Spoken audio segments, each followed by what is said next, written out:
Well, you've said my dates when I was in the house, 70 to 75, but actually we as a family turned up 10 years before because my father, when he left the army, came to Sedbergh in 1960 to teach maths.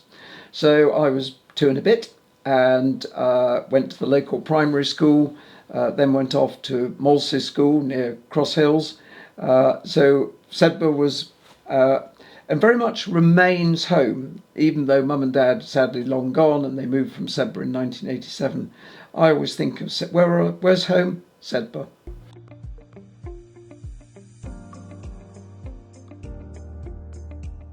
Absolutely. So we would go up Winder as children. We'd be dragged up. I've got pictures of me in shorts in the snow on top of Winder at various stages of my childhood. And we used to disappear off for bike rides, towards Dent and things with no supervision, and just me, my sister and some friends, and bicycling around the countryside. So the Sedbergh environment is what I've grown up in.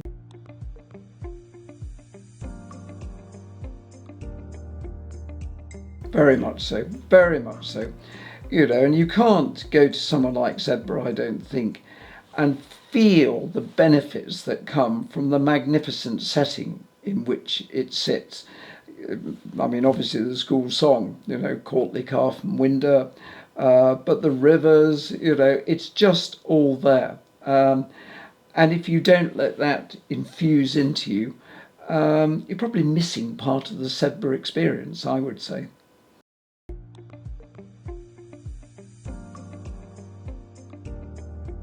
So Jonathan went to Oxford, read PPE, and then joined, and he may correct me, at Pricewaterhouse Cooper as an accountant, and did that for a year. I read engineering at Cambridge and went into industry, a firm called Metal Box, and did that for 2 years. So he actually bit the bullet a year before I did.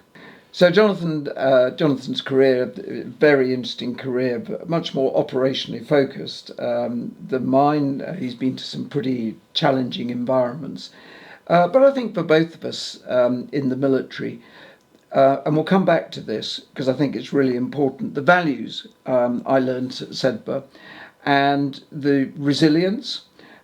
In our day, you were given things called extra half days. They don't happen anymore, but we were all told to be 3 miles out of Sedbergh by 4 o'clock in the afternoon, having been given the afternoon off from our lessons. And so people would just bomb burst. You wrote in a piece of paper where you thought you were going. I remember with Jonathan, one extra half going up beyond Higher Winder towards Calf. No one really knew where we were, no mobiles and things like that, but you learnt to be resilient, and I think that stood us in very good stead.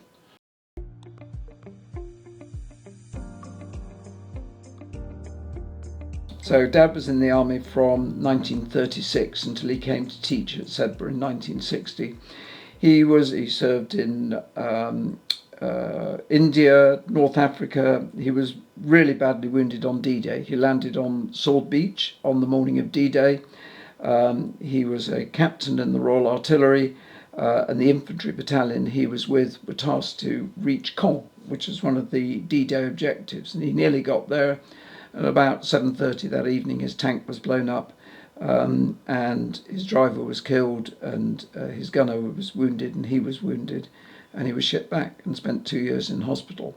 And as a consequence of that, having been in the army gymnastic display teams and things, he had one leg permanently 1.5 inches shorter than the others. But he still taught me in the squash courts on Windsor Drive how to play squash, how to play golf and things like that. He was great.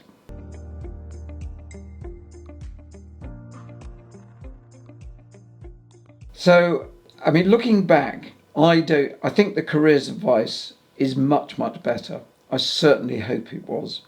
The first thing I did, I was good at sciences and did 4 science A-levels, maths, physics, chemistry and further maths, and I could pass them. I should never have read engineering because I didn't really have an innate feel for it. And now when I was filling in my form to show how little research I'd done, and it wouldn't have happened nowadays, I wanted to put down St Andrews because I quite fancied going there to play golf. And I discovered as I was filling it in, they didn't have an engineering department. So I shouldn't have read engineering, but I did because I was sponsored by a company called Metal Box. And at the end of my time at Cambridge, I thought of joining the army, and they said, come and get your foot on the industry ladder. So that is what I did. And I wouldn't have missed it for the world, because what I became was a shift foreman in a factory in Hull. This was 1979. It was the closed shop. We were all union members. I was 21. I was the first graduate they'd ever had in the factory. And all previous foremen, we were making paint cans, were experts in making paint cans. And I wasn't an expert. But what I learned was junior leadership of a shift of 10 men and 25 ladies, and how to run that. And that stood me in very good stead in the army. And I then went to the careers office in Hull, decided to join the army. I was told by the recruiter, sorry mate, we're full. So I said I wanted to be an officer, and joined for 3 years. And 35 years later, in 2016, I finally retired.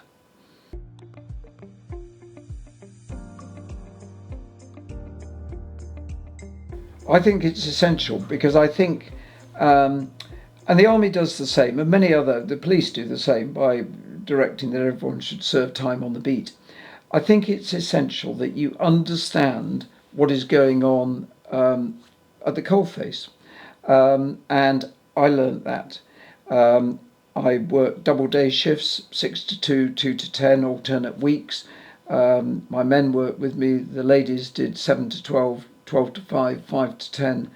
And it was a very, very enlightening experience. I had the main shop steward on my shift. The works manager said, oh, he's quite tricky. He wasn't tricky, he was very bright. He had been brought up in very different circumstances to me. And having those 2 years talking to him, talking to the men and women working in that factory, was invaluable. And although it meant my junior officer time in the army was truncated, I wouldn't have missed it for the world. And I do think it would help other people to get some real low-level experience of what makes the engine room in this country tick.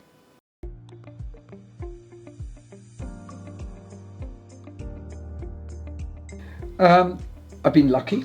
There's absolutely no question about that. And I've had some great guidance. So I'll give you one example. I turned up at my first regiment in West Germany in 1982, the height of the Cold War. And at Sandhurst, you're told your place as a junior officer is to get to know your soldiers. So down I went onto the vehicle park. People were really busy loading up the wagons for a big exercise. And after 2 days, even I realised I was getting in the way of the bombardiers and sergeants who knew what they were doing. So I went back to my troop office, spoke to that wise person designed to keep junior officers out of trouble, my troop sergeant major, and said, Sergeant Major, what should I be doing? He said, don't worry, sir, you'll be useful one day. So whether I ever was, I don't know. But what I did was progress through the Royal Artillery ranks, Lieutenant Captain at Tours of Northern Ireland. During that time, as a commanding officer, I went off to the Balkans, took my regiment to Bosnia just after the Dayton Peace Accord. And then my last major command job was as a brigadier, where I was the deputy commander of the division when we went into Iraq in 2003. And I was responsible for 5 artillery regiments, a helicopter regiment, and all the close air support coming in, and making sure the targeting was effective, but equally making sure that the civilian and military casualties were minimised. And the final stage of my career very much focused on people, which is ironic given that I read engineering at university, but I loved it. My very last job was what was called Chief of Defence People, Ministry of Defence's Human Resource Director. It was absolutely fascinating, and it coincided with the 2015 Strategic Defence and Security Review. Of course, the government have just published their own defence review, and it was very interesting because people are the beating heart of defence, yet they cost a lot of money. And there's always pressure in defence reviews to find savings to balance the books. And at that time, the people in defence cost about £12 billion. But without proper investment, you weren't going to get and keep them. So it was very, very interesting indeed.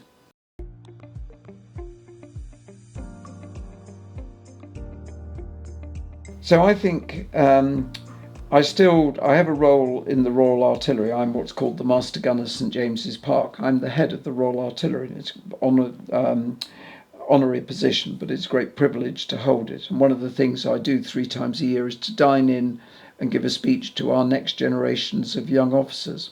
And I say a few truisms that I think are important, one of which is look down, not up. Enjoy the privilege of commanding your soldiers and let others manage your career and trust them to do it properly. Secondly, stay true to your values. And values, I think, are absolutely fundamental. And we can come back to how important they are as a part of the Sedberg lifestyle. Because without values, any organisation is worthless. Stay true to your values. And the Army has 6 values. And probably the most important is courage, but it's both physical and moral courage. And getting people to show moral courage in really difficult circumstances is absolutely fundamental.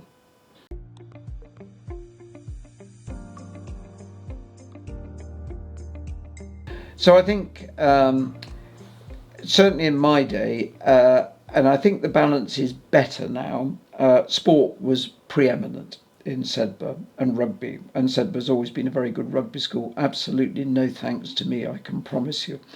But what that sport inculcates teamwork, it inculcates integrity, respect, and those are values that any organisation should be proud of.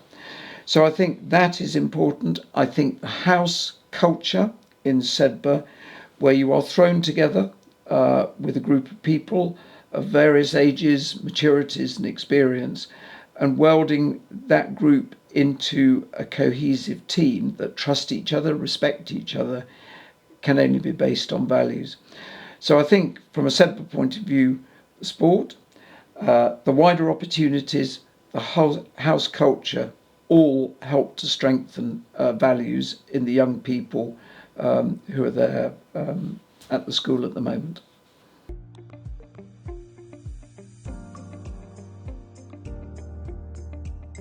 One of my sons is in the Army, and I'm delighted he is, because I think the breadth of opportunities, and this is not a recruiting video, it's based on my own experience, that the military offers all 3 services to young people to do a job for a period and then move on to something else, balancing jobs, leading more junior people to staff jobs, intellectual jobs, operational jobs. Combine that with sport, adventure training, and all the leadership, resilience, adaptability that the services give you. I would recommend it to anybody. And I think particularly at the moment where the world is a very dangerous place and there is going to have to be reinvestment in defence, it's a great way to work. I was not good. I was not a good member of the CCF. I joined the brand new naval section and got to the rank of able seaman. So I was not a star at Sedbergh in the military, but it sort of came to me later.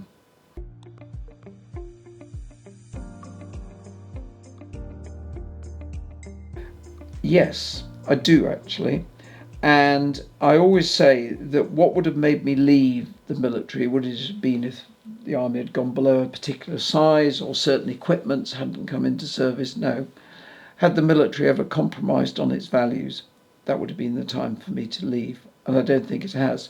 There are, of course, examples of terrible behaviour, and they get publicity, and they are shameful. But fundamentally, the military, I don't think, has compromised on its ethos. And I have the privilege, I write to members of the Royal Artillery when they turn 100 and write them a letter and say to them, the technology will have changed from your day, but the spirit, the ethos, the camaraderie hasn't changed at all.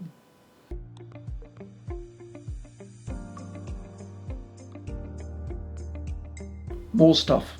Definitely more stuff. I don't think I embraced all the opportunities that were there. And I think there are even more opportunities now. That's what I'd do differently.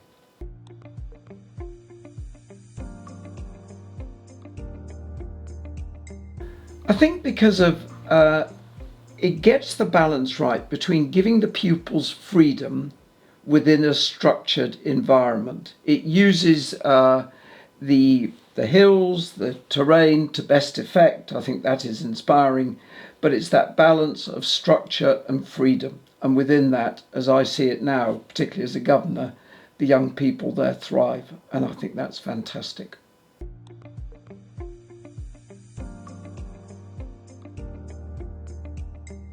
Leadership's a very interesting subject. There are so many different ways, I think, of showing good leadership. In the military, it starts at Sandhurst. The book one is issued when one arrives is called Serve to Lead. And I think it's very telling. That is the Sandhurst motto.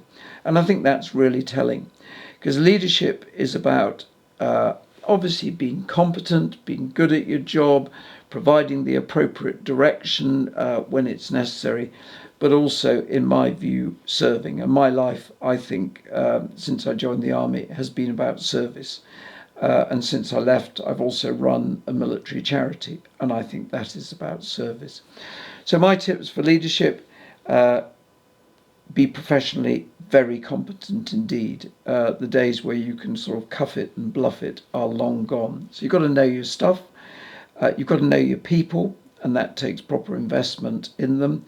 And that will help you know which of your team you can trust, where you can give them greater freedoms and latitude, and where you need to keep them on a tighter rein, or perhaps even get rid of them because they are not adding value to the overall effect.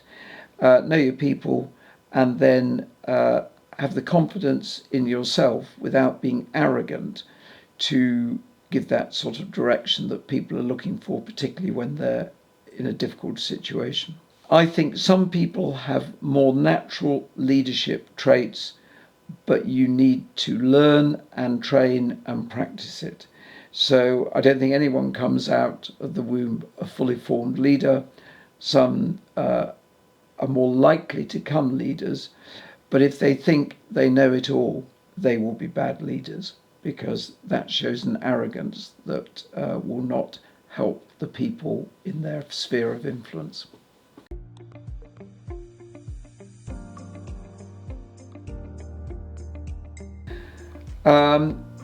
Napoleon once said, I want my generals to be lucky. So you do need to be lucky, and I think to a certain extent you make your own luck.